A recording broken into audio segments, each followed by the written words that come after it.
Assalamu alaikum dear students, stay home, stay safe. Today is 10th August and today is Monday. आइए चलते हैं आज के अपने स्टडी प्लान की तरफ। सबसे पहले हम इंग्लिश ए को स्टडी करेंगे।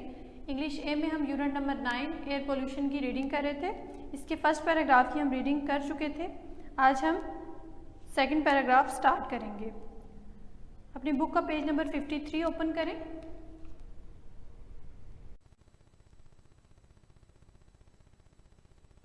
Let's start reading. Air pollution can result from both human and natural actions. Result कहते हैं नतीजे को।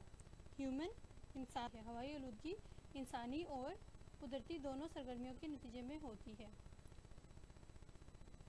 नेचुरल इवेंट्स कहा जाता है कुदरती वाक़यात को। Natural events that pollute the air include forest fire, wind erosion, pollen spreading, volcanic outbreak, evaporation of organic compounds and natural radiation. Pollute का मतलब होता है आलूदा करना। इंक्लूड शामिल, फॉरेस्ट फायर कहा जाता है जंगलात की आग को जो जंगलात में खुद ब खुद आग लग जाती है। विंड एरोशन कहा जाता है हवा के कटाव को, जब बहुत तेज़ हवाएं चलती हैं या बहुत तेज़ बारिशें होती हैं तो इनकी वजह से ज़मीन में कटाव पैदा हो जाता है और चट्टानें टूट जाती हैं। पोलन स्प्रेडिंग कहा जाता है जरदानों के फैलाव को। वोल्केनिक आउटब्रेक्स कहते हैं आतिशबाजों का फूटना जो ज़मीन से लावा निकलता है। इवेपोरेशन ऑफ ऑर्गेनिक कंपाउंड कहा जाता है नामियाती मरकबात की तबखीर को। एंड नेचुरल रेडिएशन कहते हैं कुदरती तापकारी को। Natural events that pollute the air include forest fire, wind erosion, pollen spreading, volcanic outbreaks, evaporation of organic compounds and natural radiation. कुदरती वाक़यात जो हवाओं को आलूदा करते हैं, जंगलात की आग, हवा का कटाव, जरदानों का फैलाव, आतिशबाजों का फूटना, नामियाती मरकबात की तबखीर और कुदरती तापकारी इसमें शामिल है। Human activity is a major cause of air pollution. Human activity कहा जाता है इंसानी सरगर्मियों को मेजर कॉज, बुनियादी सबब। Specially in big cities, specially कहा जाता है ख़ास तौर पर बिग सिटीज़ होती हैं बड़े शहर। Human activity is a major cause of air pollution specially in big cities. इंसानी सरगर्मियाँ ख़ास तौर पर बड़े शहरों में फ़िज़ाई आलूदगी का सबब बनती हैं। Factories, power plants, cars, aeroplanes, chemicals from spray cans and methane gas from landfills are the source of man caused air pollution. इंसानों के ज़रिए से आलूदगी के असबाब में फैक्ट्रियाँ, पावर प्लांट्स, कारों, हवाई जहाज़ों, केमिकल स्प्रे के डब्बों से झाग और ज़मीन में दफन कूड़े के ढेरों में मीथेन गैस जैसी चीज़ें शामिल हैं। लैंडफिल कहा जाता है ज़मीन में कूड़े क्रिकेट के ढेर को दबा देने को। Landfill is also a harmful process in which waste is buried into the land. कूड़े को ठिकाने लगाने का अमल भी एक नुकसानदेह अमल है जिसमें कूड़े को ज़मीन में दफन कर दिया जाता है। बरीड का मतलब होता है दफन करना। यहाँ पे हम लोगों का सेकंड पैराग्राफ भी एंड होता है। इस पैराग्राफ में हमने पढ़ा कि फ़िज़ाई आलूदगी के असबाब क्या क्या होते हैं, कुदरती असबाब और इंसानी सरगर्मियाँ भी इसका सबब बनती हैं, जिनमें कुदरती असबाब में जंगलात की आग, हवा का कटाव, कुदरती तापकारी, नामियाती मरकबात की तबखीर वगैरह शामिल है। जबकि इंसानी सरगर्मियों में फैक्ट्रीज, हवाई जहाज़, कार्स, केमिकल्स, मीथेन गैस और लैंडफिल वगैरह जो है वो लैंडफिल वगैरह मेन कॉज हैं जो फ़िज़ाई आलूदगी का सबब बनते हैं। यहाँ पे हम लोगों का आज का लेक्चर एंड होता है। Thank you. आज हम साइंस स्टडी करेंगे unit number 7 the study of matter. Previous lesson में हम लोगों ने हाफ रीडिंग की थी, अब हम उससे आगे कंटिन्यू करेंगे। प्रीवियस लेसन में हम लोगों ने फर्स्ट मेथड उसका रीड किया था कि कौन से मेथड से हम लोग चीज़ों को अलग कर सकते हैं। आज हम इसका सेकंड मेथड रीड करेंगे। पेज नंबर 70 है आपकी बुक्स का। हमारा सेकंड मेथड है sedimentation and decantation. This method is also use to separate insoluble solid particles from a liquid. ये मेथड, ये तरीका भी हमारे पास इनसॉल्युबल सॉलिड पार्टिकल्स को लिक्विड में से अलग करने के लिए यूज़ किया जाता है। First the mixture is kept undisturb. सबसे पहले मिक्सचर जो हम बनाते हैं उसको अनडिस्टर्ब रखा जाता है, मतलब उसको हिलाना नहीं है। So that the heavier solid particle settle at the bottom of the container. इस तरह से हमारे पास जो हैवियर सॉलिड पार्टिकल्स हैं वो पैंदे की तह में बैठ जाएंगे। The setting of particles is called sedimentation. इस तरह से पार्टिकल्स के सेटल होने को हम लोग सेडिमेंटेशन कहते हैं। Then the liquid from this mixture is poured off into another container by tilting the container very gently. फिर इस मिक्सचर को हमारे पास कंटेनर को आहिस्ता से झुकाते हुए एक और कंटेनर में, बर्तन में डाला जाता है। The pouring of liquid in this manner is called decantation, और इस तरह से लिक्विड डालने को डिकेंटेशन कहते हैं। This method can not be used for light particles like those of chalk, why not? ये मेथड लाइट पार्टिकल्स के लिए यूज़ नहीं किया जाता जैसा कि चाक, वाई नॉट, क्यों नहीं? Particles of chalk are lighter, chalk के जो ज़रात होते हैं वो बहुत लाइटर, हल्के होते हैं, and they do not settle at the bottom, और वो पैंदे की तह में नहीं बैठते। Instead they remain floating on the surface of liquid, इसकी बजाय वो लिक्विड की सरफेस पर मूव करते रहते हैं, बहते रहते हैं। हमारे पास थर्ड मेथड है evaporation. How do we get salt out of sea water? हम लोग जो है वो नमक को कैसे समंदरी पानी से अलग करेंगे? Salt is soluble in water, नमक पानी में हल हो जाता है। You can not use the filtration method, आप फिल्ट्रेशन मेथड इस्तेमाल नहीं कर सकते to separate soluble substance from a mixture, हल पजीर मादों को मिक्सचर में से अलग करने के लिए। To remove salt from sea water से नमक को अलग करने के लिए you will have to use another method called evaporation, आपको एक दूसरा तरीका इस्तेमाल करना पड़ेगा जिसे एवापोरेशन कहते हैं। Do you remember what happens to water when it is boiled? क्या आपको याद है कि पानी को जब हम बॉयल करेंगे तो क्या होगा? इट चेंज इन टू द स्टीम, ये भाप में तब्दील हो जाएगा। It evaporates and the salt remains in the container, पानी एवापोरेट हो जाएगा और नमक कंटेनर में, बर्तन में रह जाएगा। इन दिस वे, इस तरीके से साल्ट इज सेपरेटेड, नमक को अलग किया जाएगा। नंबर 4 मेथड है हमारे पास magnetic method of separation, magnets के ज़रिए से अलग करना। Magnets are use to separate magnetic materials from non magnetic materials. Magnetic materials मतलब जिन चीज़ों में मकनातीस शामिल है, और नॉन मैग्नेटिक मटेरियल्स ऐसे मटेरियल जिनमें मैग्नेट्स इस्तेमाल नहीं है या उनमें शामिल नहीं है। मैग्नेट्स को यूज़ किया जाता है मैग्नेट मटेरियल में से नॉन मैग्नेटिक मटेरियल को अलग करने के लिए। Electromagnets are use to sort magnetic metals in a scrap yard, electromagnets को यूज़ किया जाता है मैग्नेटिक मेटल्स में के ढेर में से अलग करने के लिए। नीचे है हमारे पास इन्वायरमेंटल वॉच, हार्मफुल गैसेस, नुकसानदेह गैसेस कौन सी होती हैं? This cyclist is riding in busy traffic, ये साइकिलिस्ट एक बिजी ट्रैफिक में साइकिल चला रही है। Why is she wearing a mask over her mouth and nose, इसने अपने माउथ और नोज पे क्यों मास्क पहना हुआ है? What can you do to help reduce the amount of harmful gases released into the atmosphere? कैसे आप हार्मफुल गैसेस को एटमॉस्फेयर फिज़ा में रिलीज़ होने से रोक सकते हैं? स्टूडेंट्स, ये थी आपकी रीडिंग, आपने इसे घर में 2-3 दफ़ा रीड करना है नेक्स्ट लेसन के लिए। स्टूडेंट्स, आइए चलते हैं हम अपने नेक्स्ट सब्जेक्ट स्टडी की तरफ। Unit number 8 people and work. आज हम लोगों ने पेज नंबर 61 का नेक्स्ट टॉपिक रीड करना है जो कि है सर्विसेज। सर्विसेज, खिदमात। Government has many departments to help the public, हुकूमत के बहुत से इदारे हैं आवाम की मदद करने के लिए। दीज आर कॉल्ड सर्विसेज, इनको खिदमात कहते हैं। स्कूल एंड कॉलेजेस, स्कूल और कॉलेज। हॉस्पिटल्स एंड क्लिनिक्स, अस्पताल और clinics. Banks and many other institution are run by the government to serve the public, और बहुत से इस तरह के इदारे हुकूमत चला रही है आवाम की मदद करने के लिए।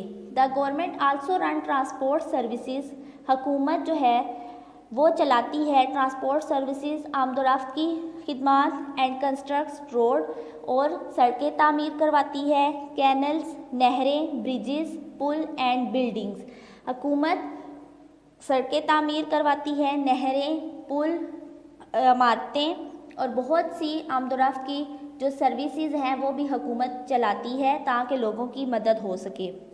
Government also has special departments, हुकूमत के ख़ास इदारे भी होते हैं। To help particular group of people, लोगों के महसूस ग्रोह की मदद करने के लिए। For example, there is a special program to give advice, जैसा कि एक ख़ास प्रोग्राम है नसीहत करने के लिए, लोन्स, कर्ज़े देने के लिए। And good seeds to farmers, और किसानों को अच्छे बीज देने के लिए। Other programs help the old, दूसरे प्रोग्राम मदद करते हैं ओल्ड, बूढ़ों की। द पुअर, गरीबों की। एंड द सिक, और बीमारों की। Government has a special department to help people learn how to read and write, हुकूमत के कुछ ख़ास इदारे भी हैं जो लोगों को पढ़ने और लिखने में मदद करते हैं। नेक्स्ट है हमारे पास mechanics and workers. Most of our factories use machine to manufacture things, बहुत सी हमारी फैक्ट्रियाँ मशीनें इस्तेमाल करती हैं चीज़ों को बनाने के लिए। We make some of these machines in our own country, इनमें से कुछ मशीनें हम अपने मुल्क में बनाते हैं। We also import specialize machinery from other countries, और बहुत से ख़ास किस्म की मशीनें हम लोग अपने मुल्क दूसरे मुल्क से भी मंगवाते हैं अपने मुल्क में। Before a factory is set up, factory को लगाने से पहले scientist must plan and design a product, साइंसदान ये ज़रूरी है कि वो उस चीज़ को डिज़ाइन करें और उसके बारे में प्लान करें। ट्रेंड पीपल आर रिक्वायर्ड, तरबियत याफ्ता लोग ज़रूरत होते हैं। To see that the product is made properly, ये देखने के लिए कि चीज़ सही तरह से बन रही है। एज प्लान, जैसा कि उसको प्लान किया गया है। And is for good quality, और अच्छी क्वालिटी की हो। Skilled workers are then needed to operate the machine, skilled workers महारत याफ्ता मज़दूर जो हैं उनकी ज़रूरत होती है मशीनें चलाने के लिए। That will make the product, जो चीज़ें बनाते हैं, प्रोडक्ट चीज़ बनाते हैं। They also need to make sure that machines are in good condition all the time, और उनकी इसलिए भी ज़रूरत होती है ताकि वो ये यकीन दिला सके कि मशीनें जो हैं वो हर वक्त एक अच्छी हालत में मौजूद हों। नेक्स्ट पेज नंबर 62, इंडस्ट्रीज़, सन्नतें। Iron and steel, most of heavy machines which are used in factories, बहुत सी भारी मशीनें जो फैक्ट्रियों में इस्तेमाल होती हैं। And many of the thing we use every day, और बहुत सी चीज़ें जो हम हर रोज़ इस्तेमाल करते हैं। Are made from iron and steel, वो स्टील और आयरन लोहे से बनी होती हैं। However as Pakistan does not have adequate sources of iron ore, जबकि पाकिस्तान के पास अच्छे ज़राए नहीं हैं लोहे के। Much of it is imported, इसमें से ज़्यादातर लोहा बाहर से मंगवाया जाता है। The largest iron and steel plant in Pakistan is in Karachi, Pakistan में बड़ा आयरन और स्टील का प्लांट कराची में है। Iron and steel are also used in construction industry, iron और स्टील कंस्ट्रक्शन इंडस्ट्री तामीराती सनत में भी लोहा और स्टील इस्तेमाल होते हैं। स्टूडेंट्स, ये थी आज की आप लोगों की सब्जेक्ट की रीडिंग, आप लोगों ने इसे अच्छे से रीड करना है। स्टूडेंट्स, आइए चलते हैं हम अपने नेक्स्ट सब्जेक्ट मैथ्स की तरफ। पेज नंबर 103, इसका क्वेश्चन नंबर 3 है, use unitary method to find cost of. Unitary method को यूज करते हुए आपने कॉस्ट फाइंड करनी है। बुक्स खोलें अपनी और उस पर देखें।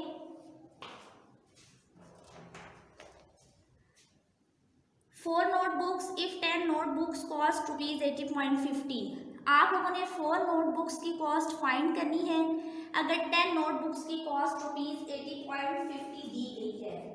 अब देखिए स्टूडेंट्स, जब तक हमें एक बुक की कॉस्ट पता नहीं होगी तब तक हम 10 बुक्स की फाइंड नहीं कर सकते, 4 बुक्स की। अब देखिए इसकी स्टेटमेंट बनाएंगे। 10 नोटबुक्स कॉस्ट ₹80.50, 10 नोट्स बुक की कॉस्ट हमारे पास 80.50 है। कॉस्ट ऑफ 4 नोटबुक्स हमने फाइंड करनी है। अब पहले हम कॉस्ट ऑफ 1 नोटबुक निकालेंगे, उसको निकालने के लिए 80.50 को हम 10 से डिवाइड करेंगे। आप देखिए 80.50 को 10 से डिवाइड करेंगे, 10 8s are 80, उसके बाद इस 5 को नीचे उतारें तो 5 का टेबल जो है वो 10 का टेबल 5 पे नहीं जाता है अकेले, इसलिए हम साथ 0 को भी नीचे उतार लेंगे। जब दो वैल्यूज हम लोग नीचे उतारते हैं तो हमारे पास एक 0 ऊपर जाता है। अब ये 50 बन गया, 10 5s are 50। अब मैंने आपको बताया था कि एंड वाली 2 वैल्यूज के बाद पॉइंट लगाएंगे, इसी तरह इसमें भी एंड वाली 2 वैल्यूज के बाद ही पॉइंट लगेगा। अब हम लोग एक हमारे पास नोटबुक की कॉस्ट 8.05 रुपीज आ गई है। अब हम 4 नोटबुक्स की कॉस्ट इजीली फाइंड कर सकते हैं। तो 8.05 को मल्टीप्लाई करें 4 से, 4 5s are 20, 0 2 carry, 4 0s are 0, 0 में 2 प्लस करें 2, 4 8s are 32, 32.20 रुपीज जो है वो 4 नोटबुक्स की कॉस्ट होगी। इसके बाद आप लोगों ने इसका पार्ट बी और सी प्रैक्टिस करना है, वो भी इसी तरह से दिए हुए हैं। नेक्स्ट आते हैं क्वेश्चन नंबर 4 पे। देखें, अ न्यू टीवी कॉस्ट ₹240,065.90 एक न्यू टीवी की कॉस्ट इतनी है। Samina has only ₹10780.50 in her bank account. Samina के पास सिर्फ उसके बैंक अकाउंट में इतने पैसे हैं। How much more money must she save before she can by the TV. तो उसको कितने पैसे सेव करने होंगे न्यू टीवी खरीदने के लिए। स्टूडेंट, सबसे पहले हम लोग इसकी स्टेटमेंट बना लेते हैं। New TV cost, new TV की इतनी कॉस्ट है। समीना है, समीना के पास इतने पैसे हैं। How much money she save, उसको कितने पैसे सेव करने हैं। अब देखिए स्टूडेंट्स, कुछ स्टेटमेंट ऐसी होती हैं जिन्हें हम प्लस करते हैं, कुछ माइनस की होती है।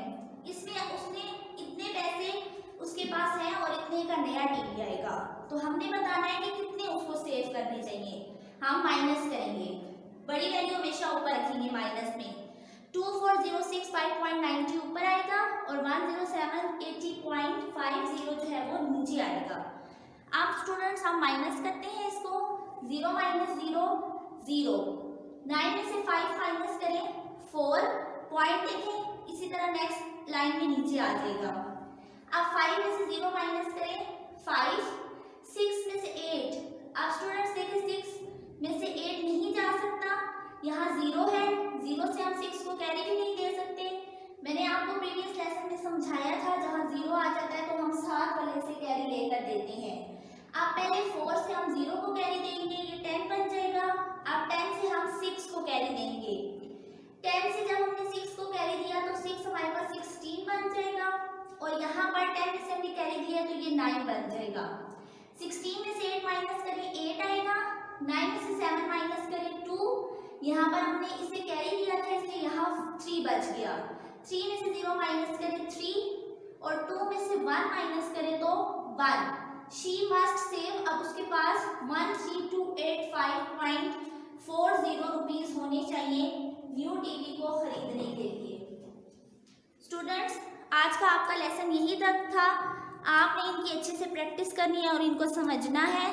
अल्लाह हाफिज़।